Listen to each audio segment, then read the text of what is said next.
From the English Standard Version of the Bible, a reading of Genesis chapters 40 through 43. The English Standard Version of the Bible by Crossways Publishing, Genesis chapters 40 through 43. Sometime after this, the cupbearer of the king of Egypt and his baker committed an offense against their lord the king of Egypt. And Pharaoh was angry with his two officers, the chief cupbearer and the chief baker, and he put them in custody in the house of the captain of the guard in the prison where Joseph was confined. The captain of the guard appointed Joseph to be with them, and he attended them. They continued for some time in custody. And one night they both dreamed, the cupbearer and the baker of the king of Egypt, who were confined in the prison, each his own dream, and each dream with its own interpretation. When Joseph came to them in the morning, he saw that they were troubled. So he asked Pharaoh's officers, who were with him in custody in his master's house, "Why are your faces downcast today?" They said to them, "We have had dreams, and there is no one to interpret them." And Joseph said to them, "Do not interpretations belong to God? Please tell them to me." So the chief cupbearer told his dream to Joseph and said to him, "In my dream there was a vine before me. In the vine there were 3 branches. As soon as it budded, its blossoms shot forth, and clusters ripened into grapes. Pharaoh's cup was in my hand, and I took the grapes and pressed them into the Pharaoh's cup and placed the cup in Pharaoh's hand." Then Joseph said to him, "This is its interpretation. The 3 branches are 3 days. In 3 days Pharaoh will lift up your head and restore you to your office, and you shall place Pharaoh's cup in his hand as formerly when you were his cupbearer. Only remember me when it is well with you, and please do me the kindness to mention me to Pharaoh, and so get me out of this house. For I was indeed stolen out of the land of the Hebrews, and here also I have done nothing, that they should put me into the pit." When the chief baker saw that the interpretation was favorable, he said to Joseph, "I also had a dream. There were 3 cake baskets on my head, and in the uppermost basket there were all sorts of baked food for Pharaoh, but the birds were eating it out of the basket on my head." And Joseph answered and said, "This is its interpretation. The 3 baskets are 3 days. In 3 days Pharaoh will lift up your head from you and hang you on a tree, and the birds will eat the flesh from you." On the 3rd day, which was Pharaoh's birthday, he made a feast for all his servants, and lifted up the head of the chief cupbearer and the head of the chief baker among his servants. He restored the chief cupbearer to his position, and he placed the cup in Pharaoh's hand, but he hanged the chief baker as Joseph had interpreted to them. Yet the chief cupbearer did not remember Joseph, but forgot him. After 2 whole years, Pharaoh dreamed that he was standing by the Nile, and behold, there came up out of the Nile 7 cows, attractive and plump, and they fed in the reed grass. And behold, 7 other cows, ugly and thin, came up out of the Nile after them, and stood by the other cows on the bank of the Nile. And the ugly thin cows ate up the 7 attractive plump cows, and Pharaoh awoke. And he fell asleep and dreamed a second time, and behold, 7 ears of grain, plump and good, were growing on one stalk, and behold, after them sprouted 7 ears, thin and blighted by the east wind, and the thin ears swallowed up the 7 plump, full ears. And Pharaoh awoke, and behold, it was a dream. So in the morning his spirit was troubled, and he sent and called for the magicians of Egypt, and all its wise men. Pharaoh told them his dream, but there was no one who could interpret them to Pharaoh. Then the chief cupbearer said to Pharaoh, "I remember my offenses today. When Pharaoh was angry with his servants and put me and the chief baker in custody in the house of the captain of the guard, we dreamed on the same night, he and I, each having a dream with its own interpretation. A young Hebrew was there with us, a servant of the captain of the guard. When we told him, he interpreted our dreams to us, giving an interpretation to each man according to his dream. And as he interpreted to us, so it came about. I was restored to my office, and the baker was hanged." Then Pharaoh sent and called Joseph, and they quickly brought him out of the pit, And when he had shaved himself and changed his clothes, he came in before Pharaoh, and Pharaoh said to Joseph, I have a dream, and there is no one who can interpret it.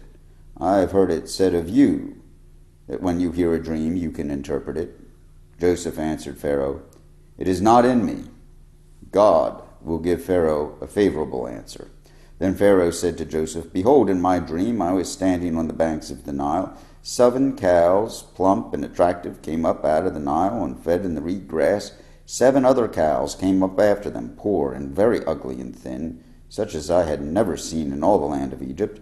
And the thin, ugly cows ate up the first 7 plump cows. But when they had eaten them, no one would have known that they had eaten them, for they were still as ugly as at the beginning. Then I awoke.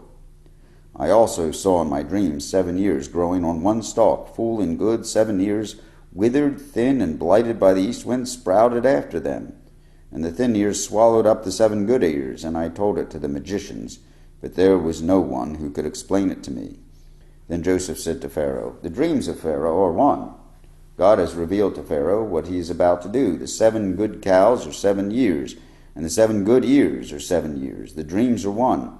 The 7 lean and ugly cows that came up after them are 7 years, and the 7 empty ears blighted by the east wind are also 7 years of famine. It is as I told Pharaoh. God has shown to Pharaoh what he is about to do. There will come 7 years of great plenty throughout all the land of Egypt, but after them there will arise 7 years of famine, and all the plenty will be forgotten in the land of Egypt. The famine will consume the land, and the plenty will be unknown in the land by reason of the famine that will follow, for it will be very severe. And the doubling of Pharaoh's dream means that the thing is fixed by God, and God will shortly bring it about. Now therefore, that Pharaoh select a discerning and wise man, and set him over all the land of Egypt. That Pharaoh proceed to appoint overseers over the land, and take 1/5 of the produce of the land of Egypt during the 7 plentiful years, and let them gather all the food of these good years that are coming, to store up grain under the authority of Pharaoh for food in the cities, and let them keep it. That food shall be a reserve for the land against the 7 years of famine that are to occur in the land of Egypt, so that the land may not perish through the famine. This proposal pleased Pharaoh and all his servants. And Pharaoh said to his servants, Can we find a man like this, in whom is the Spirit of God? Then Pharaoh said to Joseph, Since God has shown you all this, there is none so discerning and wise as you are. You shall be over my house, and all my people shall order themselves as you command. Only as regards to the throne will I be greater than you. And Pharaoh said to Joseph, See, I have set you over all the land of Egypt. Then Pharaoh took his signet ring from his hand, and put it on Joseph's hand, and clothed him in garments of fine linen, and put a gold chain about his neck. And he made him ride in his 2nd chariot. And they called out before him, Bow the knee. Thus he set him over all the land of Egypt. Moreover, Pharaoh said to Joseph, I am Pharaoh, and without your consent no one shall lift up hand or foot in all the land of Egypt. And Pharaoh called Joseph's name Zaphenath-Paneah. And he gave him in marriage to Asenath, the daughter of Potiphera, priest of On. So Joseph went out over all the land of Egypt. Joseph was 30 years old when he entered the service of Pharaoh, king of Egypt. And Joseph went out from the presence of Pharaoh, and went through all the land of Egypt. During the 7 plentiful years the earth produced abundantly, and he gathered up all the food of these 7 years which occurred in the land of Egypt, and put the food in cities.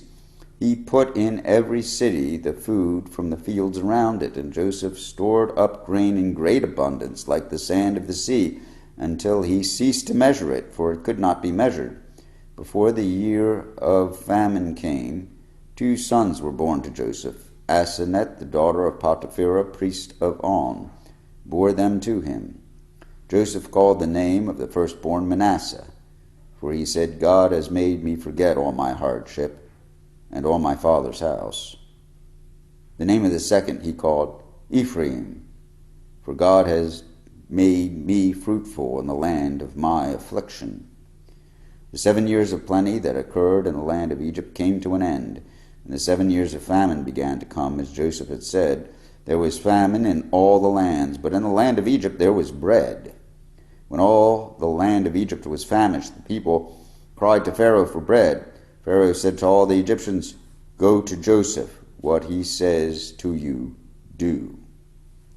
So when the famine had spread over all the land, Joseph opened all the storehouses and sold to the Egyptians, for the famine was severe in the land of Egypt. Moreover, all the earth came to Egypt, to Joseph, to buy grain, because the famine was severe over all the earth.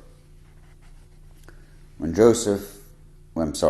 Jacob learned that there was grain for sale in Egypt, he said to his sons, "Why do you look at one another?" And he said, "Behold, I have heard that there is grain for sale in Egypt. Go down and buy grain for us there, that we may live and not die." So 10 of Joseph's brothers went down to buy grain in Egypt. But Jacob did not send Benjamin, Joseph's brother, with his brothers, for he feared that harm might happen to him. Thus the sons of Israel came to buy among the others who came, for the famine was in the land of Canaan. Now Joseph was governor over the land. He was the one who sold to all the people of the land, and Joseph's brothers came and bowed themselves before him with their faces to the ground. And Joseph saw his brothers and recognized them, but he treated them like strangers and spoke roughly to them. "Where do you come from?" he said. They said, "From the land of Canaan to buy food." And Joseph recognized his brothers, but they did not recognize him. And Joseph remembered the dreams that he had dreamed of them, and he said to them, "You are spies. You have come to see the nakedness of the land." They said to him, "No, my lord, your servants have come to buy food. We are all sons of one man. We are honest men. Your servants have never been spies." He said to them, "No, it is the nakedness of the land that you have come to see." And they said, "We are your servants. Our 12 brothers, the sons of one man in the land of Canaan, and behold, the younger is this day with our father, and one is no more." But Joseph said to them, "It is as I have said to you, you are spies. By this you shall be tested. By the life of Pharaoh you shall not go from this place, unless your youngest brother comes here. Send one of you, and let him bring your brother while you remain confined, that your words may be tested, whether there is truth in you, or else by the life of Pharaoh, surely you are spies." And he put them all together in custody for 3 days. On the 3rd day, Joseph said to them, "Do this, and you will live, for I fear God. If you are honest men, let one of your brothers remain confined, where you are in custody, and let the rest go and carry grain for the famine of your households, and bring your youngest brother to me.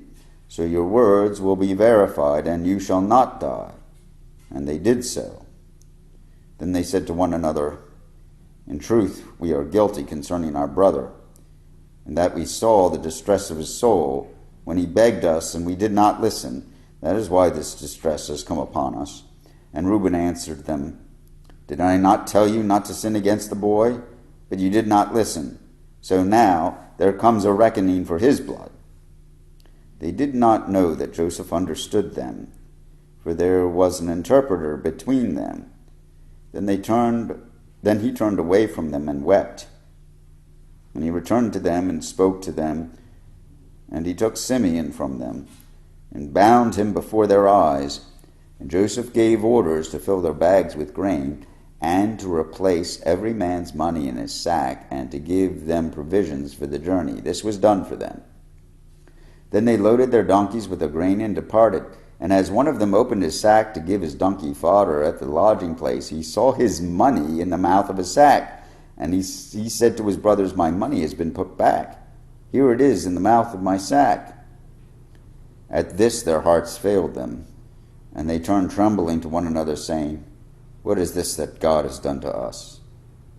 When they came to Jacob their father in the land of Canaan, they told him all that had happened to them, saying, "The man, the lord of the land, spoke roughly to us, and took us to be spies of the land. But we said to him, 'We are honest men, we have never been spies. We are 12 brothers, sons of our father. One is no more, and the youngest is this day with our father in the land of Canaan.' Then the man, the lord of the land, said to us, 'By this I shall know that you are honest men. Leave one of your brothers with me, and take grain for the famine of your households, and go your way. Bring your youngest brother to me, then I shall know that you are not spies, but honest men, and I will deliver your brother to you, and you shall trade in the land. As they emptied their sacks, behold, every man's bundle of money was in his sack. And when they and their father saw their bundles of money, they were afraid. And Jacob their father said to them, You have bereaved me of my children. Joseph is no more, and Simeon is no more, and now you would take Benjamin? All this has come against me. Then Reuben said to his father, Kill my 2 sons if I do not bring him back to you. Put him in my hands, and I will bring him back to you. But he said, My son shall not go down with you, for his brother is dead, and he is the only one left. If harm should happen to him on the journey that you are to make, you would bring down my gray hairs with sorrow to Sheol.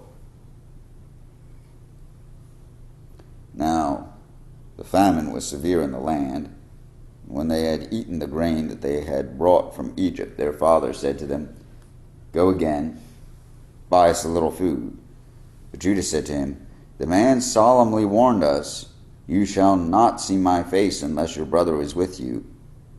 If you will send our brother with us, we will go down and buy you food. But if you will not send him, we will not go down. For the man said to us, You shall not see my face unless your brother is with you. Israel said, Why did you treat me so badly as to tell the man that you had another brother? They replied, The man questioned us carefully about ourselves and our kindred, saying, Is your father still alive? Do you have another brother? And what we told him was in answer to these questions. Could we in any way know that he would say, Bring your brother down? And Judah said to Israel his father, Send the boy with me, and we will arise and go, that we may live and not die, both we and you, and also our little ones. I will be a pledge of his safety. From my hand you shall require him. If I do not bring him back to you and set him before you, then let me bear the blame forever. If we had not delayed, we would now have returned twice. Then their father Israel said to them, If it must be so, then do this. Take some of the choice fruits of the land in your bags, and carry a present down to the man, a little balm and a little honey, gum, myrrh, pistachio nuts, and almonds. Take double the money with you. Carry back with you the money that was returned in the mouth of your sacks. Perhaps it was an oversight.